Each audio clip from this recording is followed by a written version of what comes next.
अभी ये civil defence के साथ मुज़ाहमत जिन लोगों की हुई है उन लोगों की निशानदेही हो रही है और उन लोगों के खिलाफ कार्रवाइयाँ होंगी। ये जितना सामान इकट्ठा किया गया सारा गैर कानूनी तरीके से रखा गया था और तजावजात थे यहाँ पे।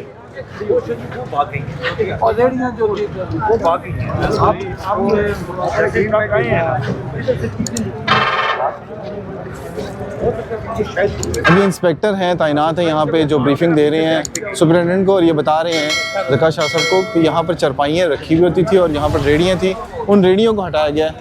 और जो रेडियाँ यहाँ पर रोज़ाना की बुनियादों पे लगती हैं वो रेडियो वाले जो है वो जिस वक्त म्यूनसिपल कॉर्पोरेशन यहाँ पर आई है वो यहाँ से भागने में कामयाब हो गए।